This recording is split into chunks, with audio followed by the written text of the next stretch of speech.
Zoom. Voilà, allez-y. 2017, 1,1 milliard de déficit. Depuis 17 ans, c'est jamais égalé.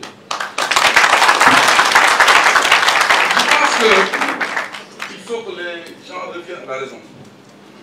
Mais nous sommes dans un pays qui est quand même mû par la passion. J'allais même dire du bavardage inutile quelquefois. Alors que nous lions mon Dieu. De Paris où j'étais tranquille en train de bosser avec ma propre entreprise. Ceux qui connaissent Paris me connaissent très bien. J'ai jamais eu ce problème. Mais quand il y a mon pays et mon entreprise, le choix est vite fait.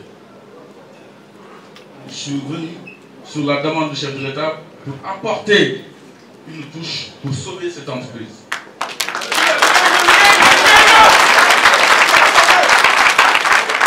Et Dieu m'est témoin, chaque jour que Dieu fait,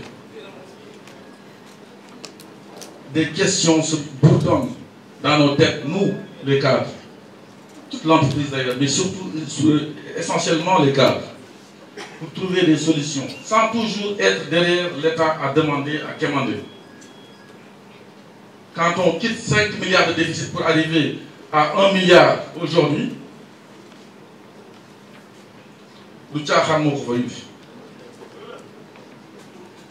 dans un pays, comme je disais tout à l'heure, où on parle beaucoup de choses qu'on ne maîtrise pas. Quand on se réveille, la première chose qu'on entend, Bismillah, c'est ça, ce pays. Quand vous parlez avec quelqu'un, qui ose m'affronter dans ce débat juridique n'a qu'à aller au tribunal et non dans la rue? C'est ça la question.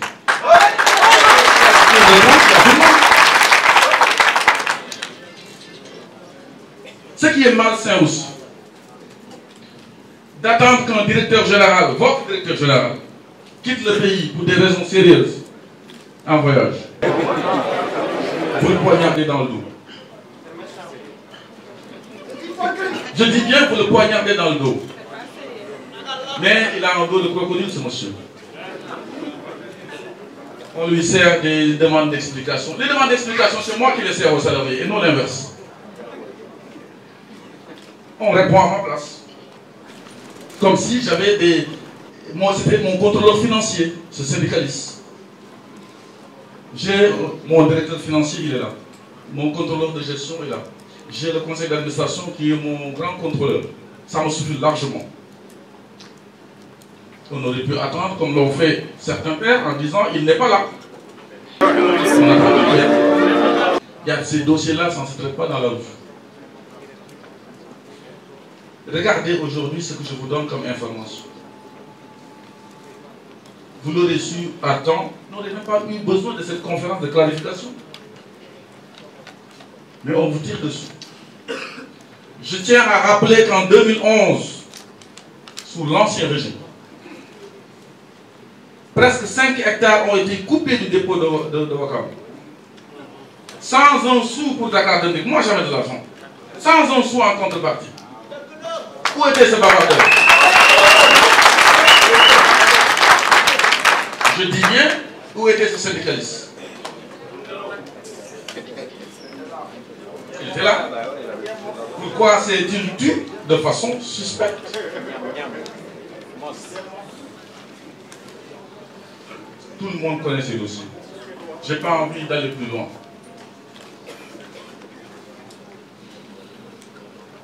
Je pense que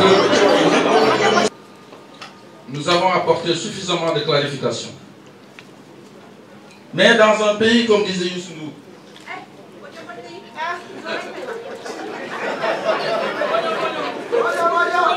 quand vous montez sur l'âne, on va vous décrier. Quand vous ne montez pas accompagné de votre petit frère, on va vous décrier. Quand vous montez tous les deux, on va vous décrier. Quand vous ne montez pas, on va vous décrier.